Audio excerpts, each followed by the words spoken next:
How did this happen? I used to drink normally. I'd go out, have a few drinks, have a good time, come home, and everything was fine. All of a sudden, I find myself drinking more and more and more. And I wonder myself, am I an alcoholic? Or am I just a problem drinker? And how did this happen? I remember thinking this about 7.5 years ago when I found myself sitting on a bench in what looked like a park. Only this park was surrounded by concrete walls and a 30-foot fence with barbed wire. It was a mental hospital. And I was sitting there wondering, how did this happen? I was a normal guy. I was funny. Everyone seemed to like having me around. And all of a sudden, I'm sitting in this mental hospital wondering how I had become addicted to alcohol. How did this happen? It's not something I chose. It's not something I wanted. I didn't start drinking 5 boxes of beer and a couple of bottles of drinks right off the bat. So how did this happen? Is it something that just creeps up gradually? Is it something we can stop? Is it something we can notice? And is it something that we can even see happening because of denial?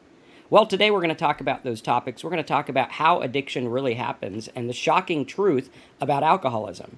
This is something that a lot of people don't talk about because usually what happens is they say, hey, buddy, you drink too much. You can't stop. Go figure it out. And you go try to figure it out. And unfortunately, you can't figure it out because no one seems to have the answer of why we get addicted in the first place, how addiction happens, and how to recognize it. So today, that's our topic. How you doing, Terry? I'm doing all right. And I thought about how I became addicted as well for a long, long time, even in sobriety for a while. Mm-hmm. And I was almost obsessed with it. And there, we'll get into some reasons why I think I got addicted, definitely. Mm-hmm. But, it can stem from way, way back in my childhood, I'll tell you that, for sure. How about you? Well, I think for me, there were signs that would make me drink, and this might be a fun topic since we have different views on it.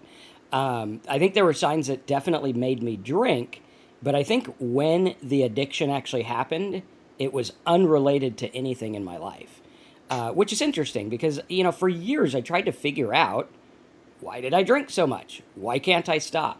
Why did I become a problem drinker, as people said, or an alcoholic, which was pretty much what the fact was? Because an alcoholic is someone who continues to drink even though there's negative consequences in their life. And a true alcoholic to me is someone who, no matter how much you have, you just can't stop. I physically could not stop. I could not stop drinking. And I'm the kind of person who, when I get willpower, I do stuff. That's what I do. I go and I do stuff. But this one thing in my life seemed like nothing would help. I was like, why can't I beat this? Like, I remember starting from nothing. I started a business. I remember, in the odds of difficult relationships, I started families and all this stuff. But why was alcohol different? Why was this different? Why can't I trace this? And I'd go back and look at things that happened in my childhood. I'd go back and look at things that happened in my life.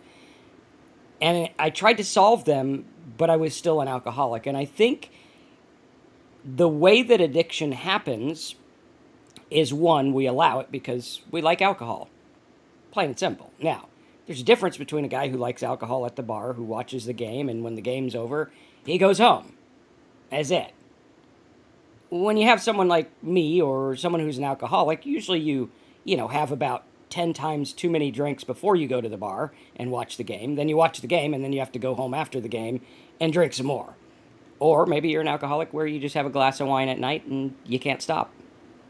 And you don't know why you can't stop. And we look at when addiction happens because I think that addiction happens when all the life stuff fades away and what you're left with is chemical dependency. Now, you're going to blame it on all the life stuff. But the chemical dependency is where it really happens. And the chemical dependency happens in a different way for different people. Some people, it might be your 12,597th drink. For some people, it might be your 5th drink or whatever it is. But when that chemical dependency takes hold, it's almost as if, and it is, your brain is hijacked by a chemical.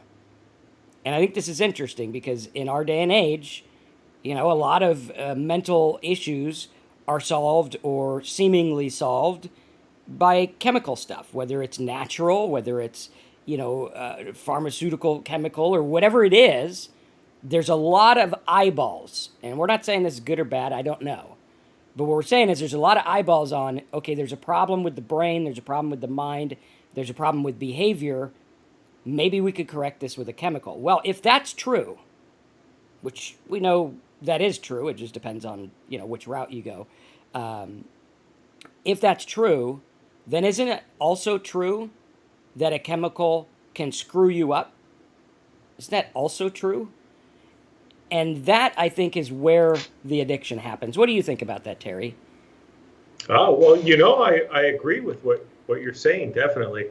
As far as for me, yeah, I became addicted because I drank too much alcohol over a long period of time. Mm-hmm. It really is that simple. Now, what led up to it, though? I mean, I can look back, and I had mentioned my childhood. I can look back on my childhood. I did not have a difficult childhood. I grew up in a middle-class family, in a middle-class neighborhood, lots of kids in the neighborhood, in a city, and it was fine, fairly safe neighborhood. It was a city, so things happen.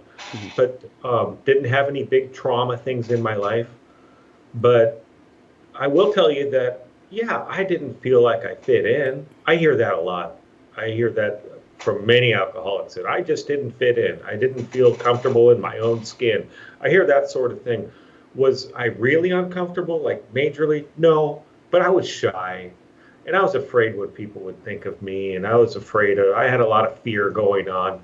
So maybe that was part of it, because when, 11 years old and I found that first drink, I felt comfortable. I remember that first drink. I was at, my parents were out of town, and my brother, who was 4 years older than me, he had a party. And, I had my first beer, and I felt comfortable talking to these older kids, and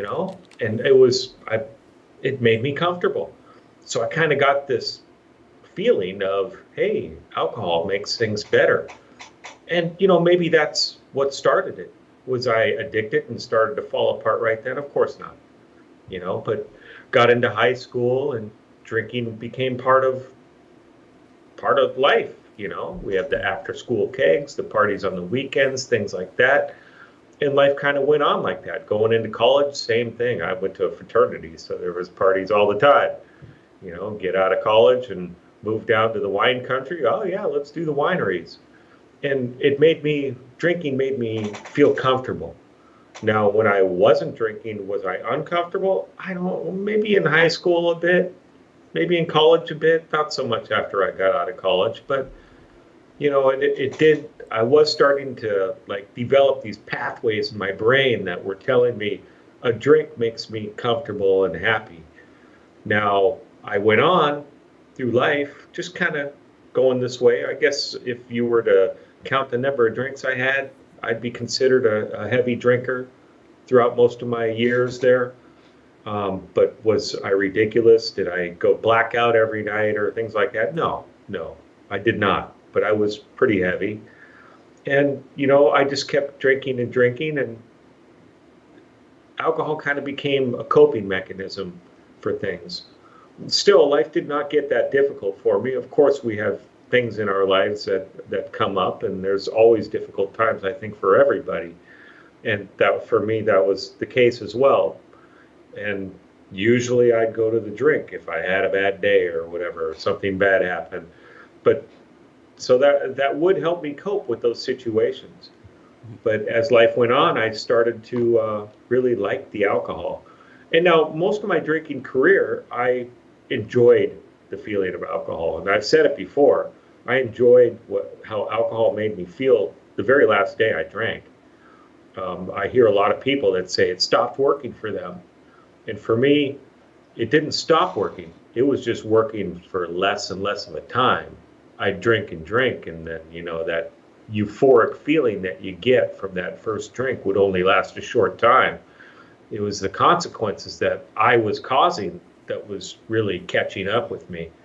And the consequences were getting bigger and bigger, just like they usually do with us alcoholics, Mhm. until we finally find a way to quit or something worse happens.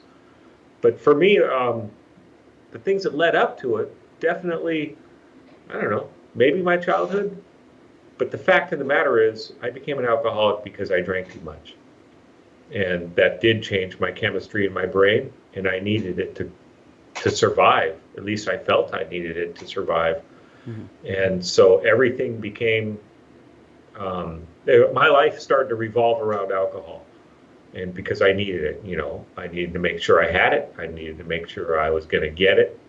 And I needed to make sure nobody was going to find out how much I was drinking, because they'd make me quit.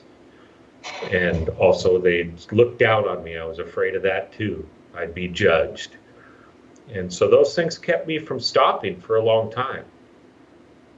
And eventually I was able to find a way out. I had to surrender. That's what we try to do here on Talk Sober, is just trying to help you figure out a way to get sober, stay sober, live a happy sober life. And that's the name of the game for me, is being happy in my sobriety. And so that's why I try to do these YouTube videos to help you guys out. Maybe you guys can find some happiness in your sobriety, and maybe you can get sober. So. Absolutely. Yeah, and I think it's interesting. We got a lot of people talking about why they believe they became addicted to alcohol or alcoholics, and we have lots of different thoughts here. And I think what happens is we start out with a feeling or a maladaptive way of living, right? So in my life, my maladaptive way is to make everyone happy. It's what I try to do. It's like, hey, I want everyone to be happy. Even someone who's like abusive and mean, I want them to be happy. So I just, put my stuff aside and focus on everyone being happy, which is, I like that about myself. I like that I want people to be happy, but it can also be a detriment, because some people, it's not your job to make happy. It's not your job to make sure everything's okay. And some people are just not going to be happy. That's just the way it is. And so I adapted this maladaptive behavior, which was my way of coping and living in the world, which I found out wasn't really bringing me happiness. So my effort to make everyone happy was killing me inside. And, it's kind of a narcissistic thing to think, okay, well, I'm going to make everyone happy anyway, which was part of the maladaptive thing too. And, we realize that there are these certain things that we bring into our life as coping mechanisms or ways of being and living in the world. And sometimes they don't work to our advantage. And we bring that into life. And, with Terry, maybe it was the feeling of not belonging or not fitting in. With me, it's the weirdest thing. Everyone is afraid of public speaking, but I would be more comfortable speaking in public in front of 1,000 people than talking to a person one-on-one. It's just more comfortable for me. And it's interesting. And someone reminded me to talk about an anxiety moment I had last week that was kind of enlightening. But we had these maladaptive behaviors, whatever they are. Some people are pushovers. Some people are mean and angry. And we develop these, and we find out that they don't really work because they were never based on truth. They were based on survival and based on what we had at the time. And when we go through life and we start to have these and we drink, it's like, wait a minute, this supersedes what I did before. So instead of having to make everyone happy, I can drink, act like an idiot, everyone's happy, I get the same result, and I feel good. So it's like magic. Or with Terry, hey, I'm, hanging out with the big dogs or whatever it is with the keg, and I fit in here. Other places I don't fit in, but I fit in here. And we start to drink and we start to like it. And I've heard a lot of times that with the alcoholic, the first drink is like magic. And I remember it clear. I was 12 years old, and the first real drink, not, have a sip of my whatever, like the first drink you had, where it had enough in it to make an effect.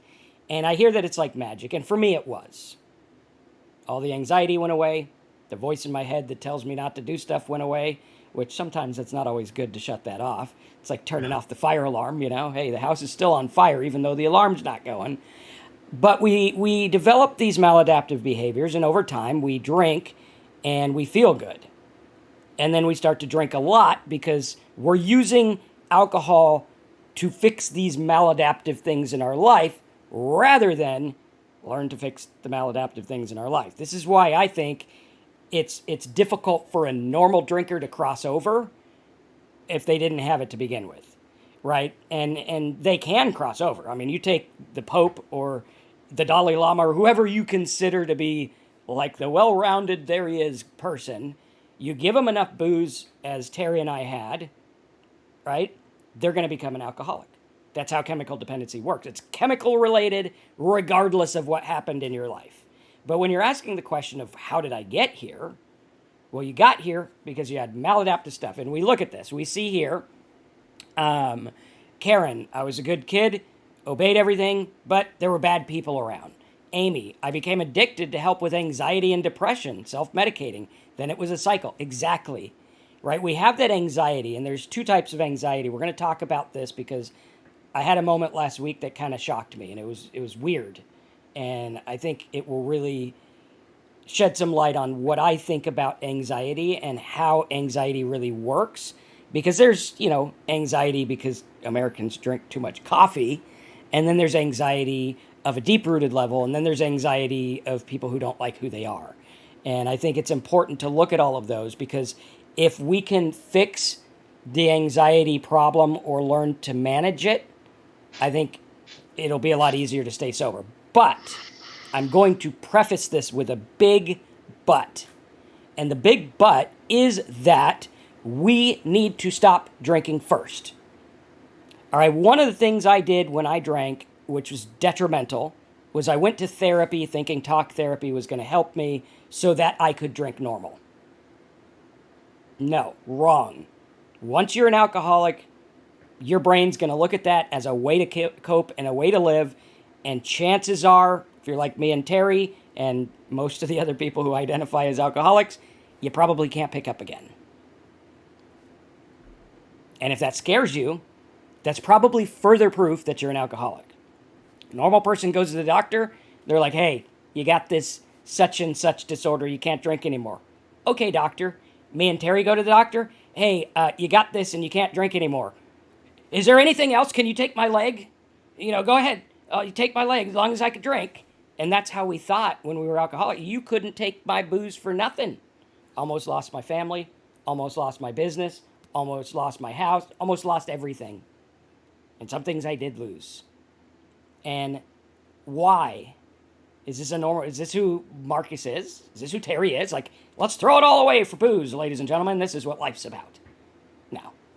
I think we're more than that. And I think you're more than that. I think you're chemically dependent. And I think that is what needs to be looked at first.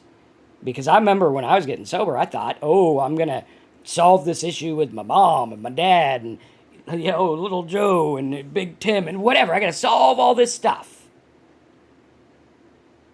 But I found out the fire in the submarine was the drinking. And if I didn't put that out, it's going to light the thing on fire and we're going to sink. Although submarines are already sunk and I don't know if you can have a fire underwater. But follow with me, right? That's what's going to happen. We need to take the most important thing because all bets are off. You can't solve something with your family if you're drinking. You can't fix maladaptive behavior if you're drinking. It's not going to work. So we got to look at that. And a lot of people, like Cindy, I became addicted because I found something that made me feel good when everything around me had me feeling like I wasn't enough. It killed the emotion and it had me in my own world. And see, these are the things that when you get sober, they peek their little head up. They want you to be like, hey, buddy, come on over here. You think you're doing good because you quit. You went up and you told people you got 6 months sober. Yeah, come on over here. Let me tell you why you suck. And what we do is we need to stay sober at all costs. Because what we're going to do is we're going to pour alcohol on that thought process. And it's going to grow. And it's going to get bigger. It might shut off for the time being. But when you take that alcohol away, this is why you have the hangover anxiety, you have the hangover thoughts, you have the OCD, because what's happening is you're shutting it off for a time, and then it comes back with bigger muscles, with bigger thoughts, with bigger stuff, and you can't stop it because what you did is not deal with it. You only set it aside for a time, chemically set it. It's like if you went to the doctor and they do some surgery, right? They give you the pain medicine. Does it take away the cut? No. That's going to come back. When that stuff wears off, it's going to come back tenfold. All right, they got to deal with that. They can be like, okay, we're going to deal with the healing process. That's what we do. It takes time, takes effort. It's going to be painful. That's what's going to happen. But if you kept going and kept going and kept going, you'd be 10 years down the road and you'd be like, I haven't had pain at all. You take that away, you're going to have all kinds of pain you wish you never thought was possible. Right? So, interesting. What are some that stand out to you, Terry? Some people saying why they drank. And I think we have a new person here, 11 years sober. Congrats on that. Life's a journey. Yeah, yep. Congratulations. That's awesome. And always love all your comments. Great comments today. That's awesome. Karen, good to see you. For me, when I went to rehab and I went for 30 days, so that 30 days got me through detox. And, that can be the hardest part for many people is that detox because, we're really craving that alcohol. We know what's going to cure our pain is that drink. At least it's going to cure it temporarily. But I was where there was no alcohol allowed. And so I had no choice, but I had to sober up. And then I got out of rehab and I came home and, rehab said, do you have a game plan? What are you going to do? Da, da, da, da, da. I told them my whole game plan as far as when I got out. And I did, a little bit of it. And I started drinking again. Alcohol was out of my system. That's 30 days. It was out of my system. Yeah, my brain was still messed up. But the problem was I still had this mental obsession. And I had not started to develop this new way of thinking yet. So I had basically no defense against that drink. I thought for just 1 second, maybe I'll try one drink. And I'm sure many of you can relate to that. Maybe I'll try that one drink. If you guys have had any time sober and then start drinking again, that's usually how it happens. Is I'm just going to do this one drink. I'll drink a little bit and then I'll be okay and then I'll stop again. Nope, doesn't work that way. Didn't work that way for me. Started drinking, boom, I'm right back to where I was. In fact, I was drinking more than I was before. My alcoholism just kept going, even though I wasn't drinking. That's just crazy, isn't it? But that's what happened. I hadn't started to develop a new way of life and a new way of thinking. When I was in rehab, they said the only thing you have to change when you get sober is everything. And I was like, everything? You mean I can't ride my bike anymore? I can't walk my dog anymore? I can't go hiking? I love doing all that stuff. That's not what they were talking about. They were talking about everything about the way I think. Stop thinking about me so much. Start thinking about others. Start thinking about being productive. Start making sobriety my top priority in life. What am I going to do today to stay sober? What am I going to do today to not have that thought? Or if I do have that thought of that drink, what am I going to do to quell that thought down so I don't think like that? Or at least I can change and, do something else. And for me, in the very beginning, it was as simple as the 15-minute rule. Just don't do anything for 15 minutes. Or go do something that's completely non-alcohol related for 15 minutes. And then if that doesn't work, do it again for 15 minutes. It's just simple tools like that. But also being in communication and starting to make friendships with other people that are also alcoholics that have had some time sober. That helped a lot because I could talk to them about the issues I'm having, the thoughts I'm having, and they can help me walk through it because they've walked through it and they made it. And they continue to have these problems, so they can tell me what they're doing today to keep from that happening. And that's what really helped me a lot in the beginning. And it still does. I still have a lot of sober friends, though that's my main friends is sober people. I hang out with sober people all the time. I'll be seeing a bunch of them tomorrow or on tomorrow night, Christmas Eve, Christmas Day, yeah. And it's a great thing. It's going to be what's going to help me stay sober over the weekend, you know? And that's the kind of thing I had to do, and that's the kind of thing I want to do, is stay sober Mm-hmm. and hang out with these people. So it's definitely helpful. Absolutely. And I think a And lot of, oh, go ahead. oh, I was just going to say, Ben, it's good to see you back, and the fact that you didn't have a drink today. And it's okay, man. That's a journey that some of us take, is we have some difficulty getting sober and staying sober, and it's tough. Just worry about today. Don't drink today. Don't worry about what you did in the past. Don't worry about the fact that you were drinking on our last chat. Whatever. You're here right now, and you're sober right now. Stay sober right now. That's it, man. Yeah. You can do it. And really also look at how your mind responds, because one of the biggest things that keeps me sober today is the fact that I know how the mind works. So I know, and I'm not some expert neuroscientist guy. Yeah, I don't know nothing.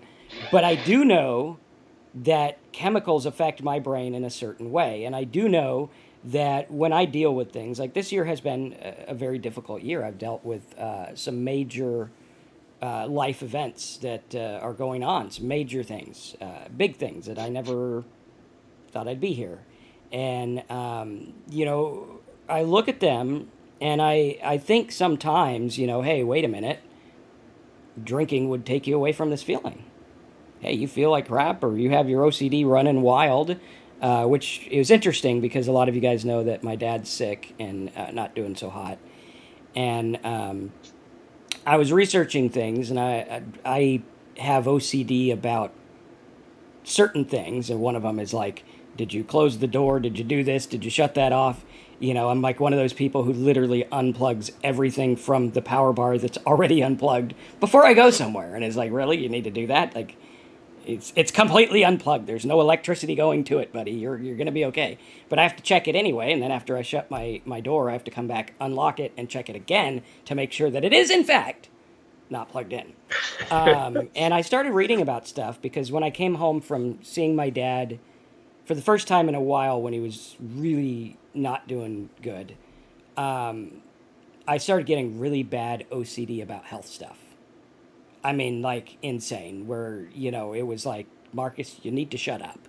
There's nothing like either what is going on in your mind is true and you're a goner and you should probably just, go get a plot down the hill, and get ready, because what I'm thinking is everything in my body is something wrong.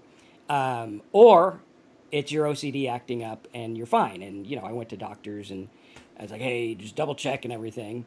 And, I get out of the doctor 5 minutes later after the doctor with a degree tells me I'm okay. 5 minutes later, I'm like, well, what does he know? Well, he went to college for half his life. I went for none, so I think he knows what he's talking about. But that's the way it works. And I know that OCD bothers me. And it's very difficult to deal with sometimes. Sometimes it's incapacitating. Sometimes I sit here and I do nothing all day but think about it. And it would be easy to drink and take that away. It'd be easy. It would shut it up. It's a guarantee. The voice will shut up when I drink. It's a fact. Now, the way the mind works is that will never go away as an option. For the rest of my life, alcohol is an option. Now, the problem is before, alcohol was the best option. It's the best I had. Got OCD, got these thoughts, get in a fight with the spouse, argument, business stuff, drink. It was the best solution I had. This is why we talked about in the beginning maladaptive behaviors. I didn't learn a good solution. Alcohol became my solution. Then alcohol became the problem. Very important. Alcohol became the solution. And it wasn't a solution for very long. It became a problem really quickly. Why? Because it was the solution. When you're looking for something outside of yourself to be the solution to something inside yourself, there's going to be a problem. Yep. You want to feel good like Terry and feel accepted, so you drink? There's a problem. You got anxiety and you're living with anxiety, crippling anxiety. I remember one time I couldn't walk to the mailbox, and it was literally, it wasn't even that big of a street. There was like 12 houses on the street, 8 houses on the street. Not even that. It's like 500 feet to the mailbox. Couldn't make it. I was so anxious I couldn't make it. And so when we look at this and we're trying to solve the problems with something outside, what we're doing is we're kicking it down the road, kicking it down the road, kicking it down the road, and not dealing with the issue. And what we need to do is we need to realize, first and foremost, above everything, even with Kate, who says alcohol is really bothering me right now, right? What we need to look at, and we need to put in a box, and this box needs to be the most important thing. I can't have alcohol anymore. I need to go to the doctor, and I need a detox, and I need to get safe, and then I need to deal with the other stuff. Anxiety, all that other stuff, fine. Let's push that down the road. Right now, alcohol is the most important problem I need to deal with. And once addiction has happened, that's what you got to do. You have to deal with that. It has to be the most important thing. Because without that, where were we? I was in a mental hospital, looking up at a barbed wire fence, talking to a lady who was talking to the grass, and I was exactly where I belonged. Because alcohol had made me crazy. That's what the chemical does. Makes you crazy. That's why they're like that. You know, you look at it and it's like, well, in the olden days, you know, they used to cast alcoholics out of the society because they didn't know what to do. Because it makes them people that they aren't. We are not the people. I wasn't born saying I need alcohol. Now, some people are. Some people are born addicted to drugs or feel like they need drugs. Now, it usually wears off or something. I don't know how that works. But the fact of the matter is they didn't have time to make maladaptive stuff. They were just chemically dependent. So what we have to do is we have to say, this is a fucking chemical problem. It's what it is. All right? Therapy, AA, all this stuff is great to help you deal with not drinking. But first and foremost, it's a chemical problem that needs to be dealt with medically safely, detox, and needs to be taken off the table. Well, what's going to happen? I'm not going to drink. Well, Marcus, you don't understand. What if your dad gets sick? I'm not going to drink. What if your dad invites you to go in a motorhome and he has your favorite whiskey because that's the only thing that helps the pain for him? I'm not going to fucking drink. I'm not going to. What if you get worn down? I'm not going to drink. And that's what I say in my mind is no matter what, anxiety, whatever, even if my ass falls off, I'm not going to drink. And having that mindset inadvertently made me deal with things a lot better. Because I had to. What do we do in life? We do what we have to do. Alcoholics, we're survivors. We're here. I mean, we're here, and like a lot of us probably were pretty close to not being here. And we look at that, we're like, hey, we survived. I can make it without this. I can live without this alcohol because I know what it's doing to my brain. And I don't want that anymore. Yes. You know, Kate, what you're asking for help and that alcohol is killing you. And for me, I same thing as just Marcus just said, but I'm going to reiterate it. You have to get medical help. That's what I did, what I ended up having to do. I quit on my own without any help, and it literally almost killed me. I was in a coma for more than 2 weeks, and that was not from too much alcohol. That was from stopping drinking because of my addiction. So alcohol withdrawal can kill you. You need to get medical help, and you need to go to the doctor. And now I know I've said this to a lot of people, and a lot of times I'll get the excuses, there's no doctor, or I don't have a doctor, or I don't have the money, or whatever, this and that. I've heard a lot of reasons why somebody can't go. I had them too. I was living alone, and I had a dog. Who's going to take care of my dog?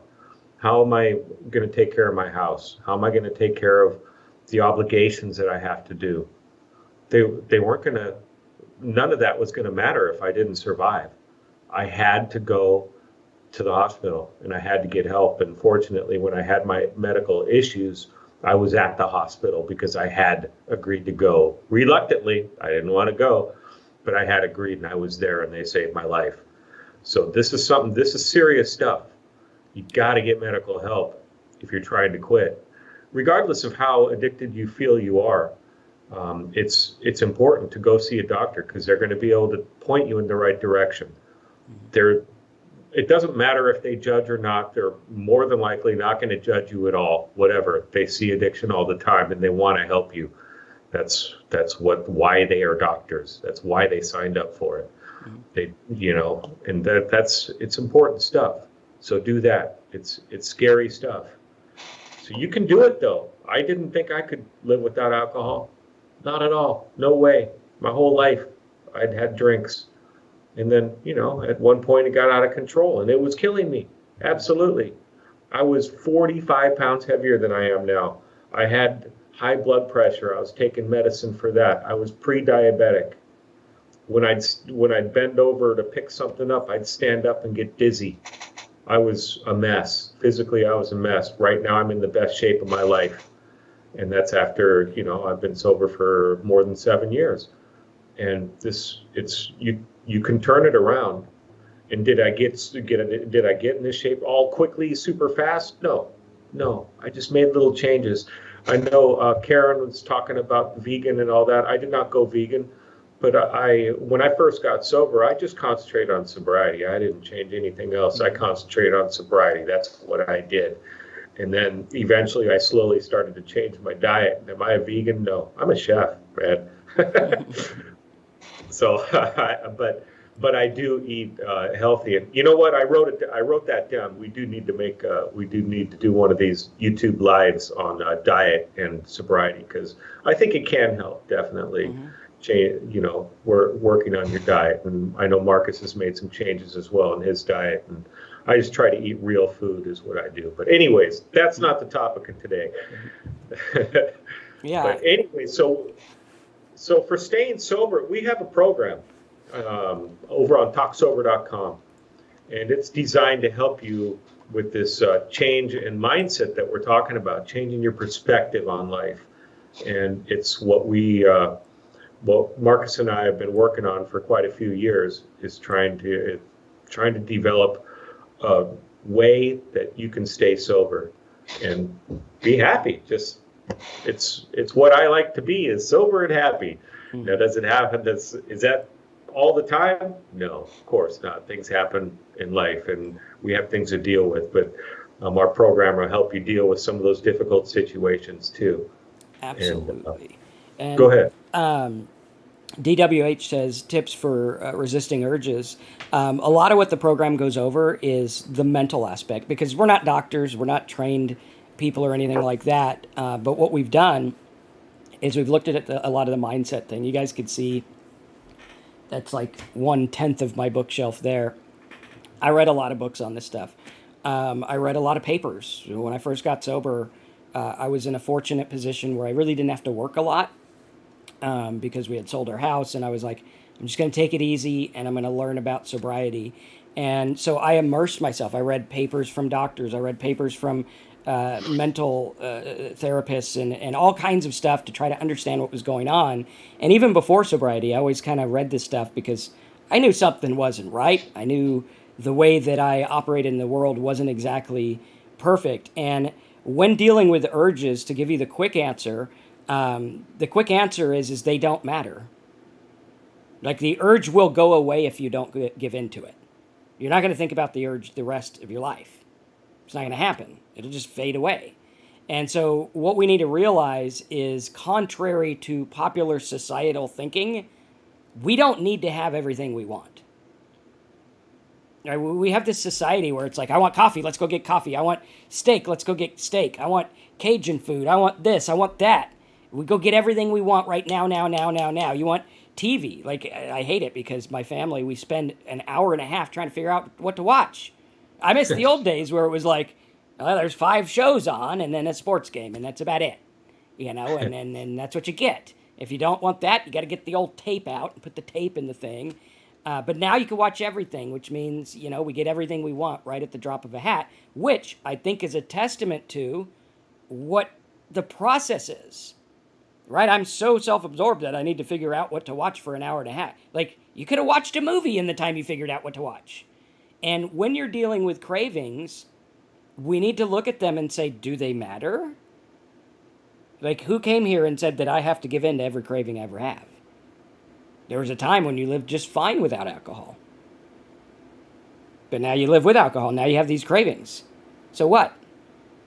Same thing with cigars. It gets replaced. When I was smoking cigars, and then I saw my dad was sick, and, it's not because of cigars, but they didn't help. I was like, I'm not going to do these anymore. And do I get urges? Yeah, last night we ate dinner right by the place I used to buy them, and I was like, I'd like to go get a cigar. But I'd also like to not get cancer. And that's what I'd like, so I'm not going to do that. And the urge went away. I don't have it right now. It literally went away in 5 minutes. And I smoked cigars for quite some time, and I enjoyed them. Drinking, I get the urges now sometimes, and it's like, I don't care about it. I don't need it. And when we understand that, we need to understand that we're going to be better off in the long run. We're going to be better off in the long run if we go through and focus and understand how our mind works. And that's what we go through in the Talk Sober program. If you want to help support the channel and get all kinds of tools about sobriety, what we have is 30 letters, 30 videos, 30 audios, 30 worksheets. It's like a 30-day program, the 30, and hence 30, right? And we go through and we walk through all of it for you to give you the mindset. And a lot of this came from a difficult place with me, right? I went through and I'm like, hey, man, I need to deal with this. And I'm kind of an extreme case in some of my mental basket case-ness, right? And I had to learn exactly what to do, and that's what this is about. And if you want to support what we're doing on the show here, go to TalkSober.com, click the yellow button. Our goal for 2022 is to turn this more into a business and have Terry be able to spend more time making resources and stuff for you guys. And your help to do that would be great. And also, it'll give you all kinds of cool stuff that you can go through as well.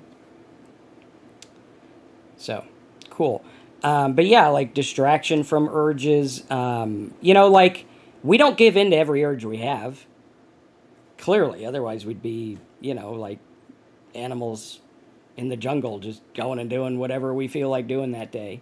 But we're sophisticated folks who drink gallons of booze, even though it's ruining our lives. We got to understand that we don't need to have that. We don't need to do that. And we're going to be okay. You're going to be okay. Yeah.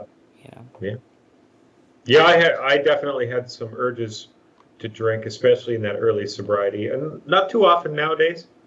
But what I tried to do, and what a lot of you guys have already said, which is I've seen some great comments here on what you do instead, and for me, it's kind of the same thing. What Ben says, slow jazz, saxophone music on my TV through YouTube. I'll listen to music, definitely. But what I really tried to do in that early sobriety is it's kind of, I tried to stay busy. I tried to do things. I tried to do sober activities. And staying busy absolutely did not mean going to hang out with my friends at the bar and drink sodas. That stuff I stayed away from. So I had to develop some new habits and new things that I like to do.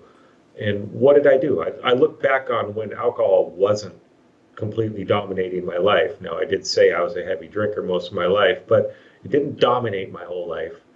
That was just the last few years. So I look back then. I liked hiking. I liked cycling. I liked walking the dog, and I still walk the dog when I was drinking, but I did more of that. So I started to do the things I like to do. Now, some of you, maybe that's not what what you liked to do or like to do. But whatever it is, reading books or needlepoint or whatever, working on your house. I enjoy working on my house, things like that. I started to get busy. But at the same time, I made sure I had time to rest. When you first get sober, those first few months, you're going to be kind of convalescing. You need that extra rest. And somebody mentioned in their halt, hungry, angry, lonely, tired. You need to try to avoid those four things in sobriety. Even that's something I try to avoid now after some years of sobriety, is I try to avoid those things. And if I am hungry, I eat. If I'm angry, I try to take a step back and pause and try not to respond negatively to whatever's making me angry. If I'm lonely, I, call somebody or try to do whatever I can do to not be lonely. And I'm tired, take a nap. Those are the things I had to do. So staying busy, but at the same time, giving yourself some slack. And I know for some people that's not as easy as I say it is, because you might have a job that's very demanding, or a family that you have to do a lot for, or something like that. A lot of us have busy lives. But when you first get sober, and that first while, maybe a year or two, you really got to put a priority into these things and try to take it easy on yourself. But stay busy. Absolutely. A lot of people are talking about triggers, music triggers. Yeah, some music can trigger you. I know. It just you have to learn to live again and learn to figure out if you still want to enjoy that. Someone says Nine Inch Nails triggers him to drink. I think that probably triggers everyone to drink. But you just have to realize that you have to take care of the most pressing issue. Like the person who says, they're struggling with cigars at the moment. If you're still struggling with alcohol and struggling with cigars, take care of the biggest one first. It took me 7 years to quit cigars after I quit drinking, and I'm glad I did, because in some way that was a little habit, a little thing that helped me, because one, it gave me an excuse that I didn't have to explain to get away from everyone. That was one of the biggest things for cigars for me, is like, no one wants to be around the stinky cigar guy. So you go outside and you light up a cigar and no one's going to come talk to you, which was good. And, if I was at family events and I didn't want to talk anymore, I'm like, well, it's cigar time. Or if I got in an argument with the spouse, I'd come outside and have my cigar, and it would let me relax and deal. Now that I don't have that, it's a little bit more difficult. But I learned new ways. And here's the key. This is the secret. We always learn new ways. Alcohol was a new way that you learned. It's just a really crappy way. And now you're realizing it doesn't work anymore.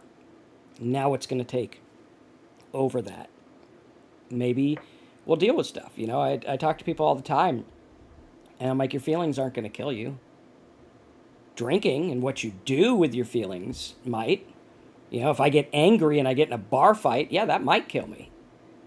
But if I just get angry and whatever, it goes away. If I have a craving, the craving's not going to bug me. It's just annoying. It's a little OCD thing in the brain that's like, drink me, drink me, drink me. Look, there it is. Yay, drink me. It's like, whatever. I don't have to drink you. It doesn't matter. It'll be okay. And guess what? For 7.5 years, I've been all right. Haven't drank. And I look at life differently, and I've learned a lot of things because I've forced myself to go without it.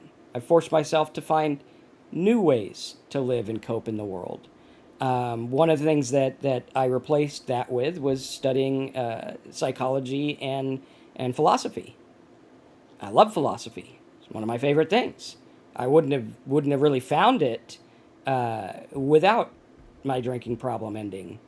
Right? That was kind of something where I was like, wow, okay. And the cool thing is this. We come to alcoholism and we see how addiction happens because we have maladaptive behaviors and we're living a certain way in the world and it's not working for us. So we drink and it seems to be okay for a time. And then everything starts crashing. And some of us, I think a lot of us, deal with an identity crisis. Well, who am I? Am I an alcoholic like those people say? Am I this? Am I that? And when we start to realize that the identity crisis and the quitting of the drinking is the best gift you were ever given in your life. This is something where not everyone on the planet gets this. And I think this is what they meant in their archaic, old religious way in the beginning of AA. And this is what they meant when they were saying you're going to find inadvertently the fourth dimension of living, a way of living you never thought possible before. And I think what they meant is that when that identity cracks, because that's the beginning of addiction. We drink because of that. Go to any alcohol meeting anywhere in the world, you're going to find someone who says, I drink because I'm not comfortable in my own skin. Boom, there's the beginning of anxiety. That's what it was. The beginning of anxiety is we're not comfortable in congruency. And now in sobriety, we still have anxiety. I did. The thing I said I wanted to mention was last week, I went to dinner and I went to the Nutcracker ballet. And usually when I go places, I get anxious. Something, a 2, a 3, sometimes like a 9. There's something. And I had an interview with someone I was hiring for my other business. And I got done with the interview and I was like, I wasn't anxious and I don't know why. I went to dinner. I was like, I'm not anxious and I don't know why. I went to the ballet and, we were way up front. So it's even more nerve wracking than in the back where no one sees you. And I'm like, I need to make some anxiety because I don't have any. And this is weird. And I don't remember the last time I had no anxiety. And I think what I look at that is like Ben says with Carl Jung and synchronicity and being congruent with who you are. I think there was something in my life over the last 7 years when I was drinking that was being dealt with, but it wasn't congruent. And so the anxiety was because there was a little element of kind of not living a lie, but living a incongruent with who I want to be and how I want to be treated. And so that caused anxiety. And when I dealt with that was right before I went and to these things where I had no anxiety. I was like, what the hell? And it hasn't been since. I'm sure I'll get some anxiety sometime.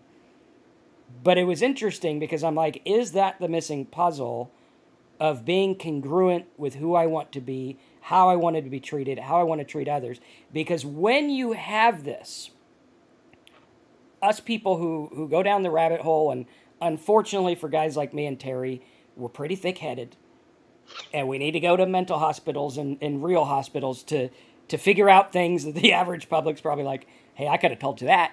I'm like, yeah, but I need to learn it on I learned by experience, And we understand that we could be given the biggest gift, and you could be missing it because it's not really about, it is about alcoholism, but this gift is not. It's a byproduct of the alcoholism. And that is that you wake up and you realize the incongruencies in your life. You realize the maladaptive behaviors. And now, as if you were remade, you get to choose who you want to be going forward. Not a lot of people get this. And I know a lot of people that struggle with depression and mental stuff and all these things. And there's very few people that get to say, wow, I screwed up things so bad that I now get to, and screw up things in your own way of being, not for other people. But now I get to choose who I want to be. And what I chose was, when I was a kid, I liked who I was. I was happy. I like to make people laugh. I like to live a certain way. I like to treat people good. I like to be treated good. And somewhere along the line, life gets in the way. And you're like, oh, well, I need to be mean to get ahead. Or I need to protect myself so much that I hurt others. Or whatever it is. Right? And when we get to that point where we get to choose, now you get to choose who you want to be. Now, if you drink, you don't get to choose shit other than what type of drink you're going to get. And you can barely even choose that because I'll tell you, when I got to the bottom of my drinking, I hated vodka. But at the end of my drinking, I drank vodka because it was cheap and it was easy to hide. Right? That's it. I didn't even get to choose that. But then I woke up and I was like, I'm not going to drink the rest of my life. Who do I want to be? And I got to choose. How do I want to respond and react and live in the world? How do I want to view the world? Do I want to turn on the news and be like, oh my God, it's the Democrats. Oh my God, it's the Republicans. Is that really what I want to care about? No, I did. I used to fight you about that. And funny thing is when I got sober, my view completely changed. And I'm neither. I don't even know what you call it, but Independent. not even that. I'm a whack job is what I think you call it. Okay. The whack job party, that's me. Okay, you got some ideas. And you look at that and it's like, I can choose. It's kind of like the facade has been dropped and now I can see the world for what it really is. Not my stories of it. Like someone was saying earlier, oh, I drank because I wanted to do good, but the wolves came in. And we look at the way we talk, like, did wolves actually, like, wolves came in the church? No, it's just some guy who's a dick. That's it. There's no wolves that came in here, And we look at how we talk and how we describe things. Those Democrats are ruining the world. Those Republicans are destroying the earth. Are they? I don't know. I'm not a scientist. I mean, maybe, maybe not. I don't know. But we look at the way that we look at it. We look at the way that we describe our world. Because this is what we take with it. I am abused. These people hurt me. I am a victim. I am strong, and I will knock you over in the name of business. What if we just lived? What if we all just said, hey, I'm me. I'm an alcoholic, and I struggle. But I want to do better, and I want to live differently, and I'd like to do good. And what if we were able to say the magic word of I don't know? I don't know. I could try to find out, but right now I don't know. And what if we just chose to live from humility instead of everyone fighting? And there's a verse in a song by Tool. You guys know I love the band Tool. And what was the verse? Yeah, it says, don't these talking monkeys know that Eden has enough to go around? And it's talking about society. And you have all these people that are fighting and fighting and fighting, yet food grows from the ground. Like most of the problems in the world are man-made problems. That's it, right? We destroy something and then we wonder why it's broken. Well, it's because you destroyed it. We have wars over dollar bills that were made up in someone's mind. You look at gold. Gold is useless other than dentistry. We could fix gold, whatever. But everyone agrees gold is good, so we get these tractors and we destroy mountains and destroy this stuff because we all got to have this gold. For what? For what? Diamonds. Oh, diamond. Oh, you got to show your wife. For Christmas, you don't love your wife if you don't get a diamond. Go over. There's mines of diamonds, and they're literally just walking on them and throwing them around. Oh, a diamond scarce my ass. It ain't scarce. Here's billions of them. And you look at it, and we believe these things because that's what has always been. We never challenge them and say, does it really matter? Do we really need that? Is that really doing good for it? Well, everyone drinks, Marcus. You don't understand. It's Christmas. You got to have the eggnog and the booze. That's what you do. Santa ain't going to come down the chimney if I don't have my eggnog and my booze. What if you didn't? I think me and Terry found out no one really gives a shit. No one cares. They're too drunk to figure it out anyway. Hey, did I have some? Oh, that's good. They won't know the difference. But here we are, believing this big stuff. But at any rate, I digress. What are your thoughts on my craziness? I'm reeling you in right now.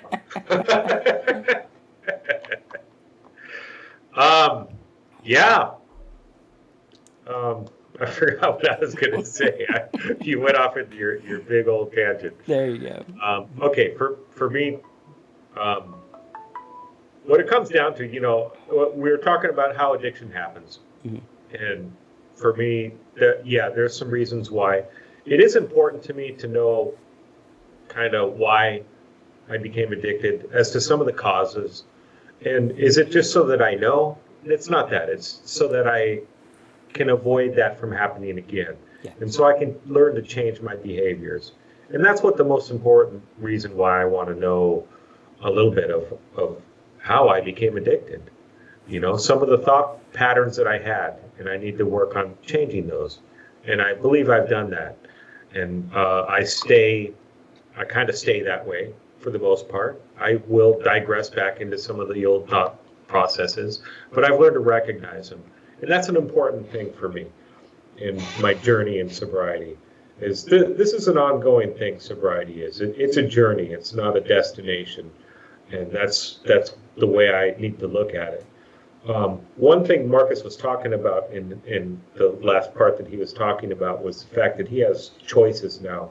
And that's one of the biggest or most important things for me is I now have the choice.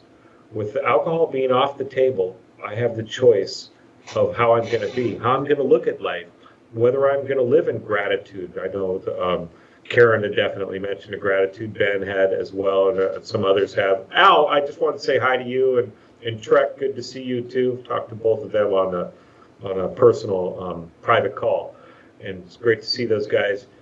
And anyways, gratitude is huge. That's keeps me remembering those things that I have, and not focusing on those things that I don't have that maybe I want. Yeah, I want the big car. I want the fast car. But do I really need it? No. Am I happy with what I have? Absolutely. Things are fine. And that's great. So I have the choice to live in gratitude. I have the choice to live in humility. Yesterday I was at Safeway, and this older woman was walking up with a huge box of wood. She could barely hold it, and I'm the next in line, and she's behind me. I'm like, no, you go first. That's the choices I get to make now. I get to be nice to people instead of saying, no, I'm next. I'm in a hurry. I got to go Christmas shopping. No. Why? Am I really in that much of a hurry? I can help her carry that to the check stand and go on. Did that take anything out of me? No, it made me feel good, made her happy. So that's the choices I get to make now. When alcohol was my priority, I wouldn't have helped her. I needed that bottle of booze. So I would have been, no, I'm next. I got to get my bottle of booze so I can go to my car and take a swig of it. And that's the choices that were taken away when alcohol was part of my life. So it's a big thing. And really, so how addiction happens, yeah, it matters a little bit. Do I really need to know the deep reasons? No. What I need to know is how to move forward and stay sober. And so that's what I try to do every day. And so far it's worked. So. Absolutely. All right, guys. Well, have a nice holiday. Yes. If you want to support what we're doing, check out TalkSober.com. Click the big yellow button. You'll get a sign-up page like this. It's completely secure. For less than $1 a day, you get all the help and everything. And in the new year, we're going to be bringing a private weekly webinar talk. So you guys will get the Thursday here, and then you'll have another day where you can share more. You can share audibly. You could type. We are going to keep it anonymous, so it'll be like your first name, and then you can just put last name or whatever you want. So it will be anonymous, but you could share in a better way where you can actually talk to Terry, me, other people in the group, and we can do a lot more personalized experience. So if you guys are into that, if you're like, yeah, I want a personalized experience where, I could ask questions live of Terry and Marcus and not so much topical, but we're going to go through and we'll just talk about your stuff. It'll be like kind of like a meeting, but more than a meeting.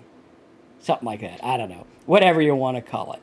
But we're going to have those 4 times a month as well. If you want to be part of those, TalkSober.com, click the big yellow button, sign up. We'll be sending all that stuff out towards the first of the year. We are starting the live meeting after the first of the year, so be ready for that. I don't have the exact day and time yet, but we will work that out, and we'd love to have you guys be part of that, and I think it'll really help you with sobriety. We'll go through the letters, go through all kinds of stuff, and I'll give you a little bit more time with us, which is cool. All right, guys, thanks for being here. Have a good Christmas, and we'll see you before the new year. Have a good one, guys.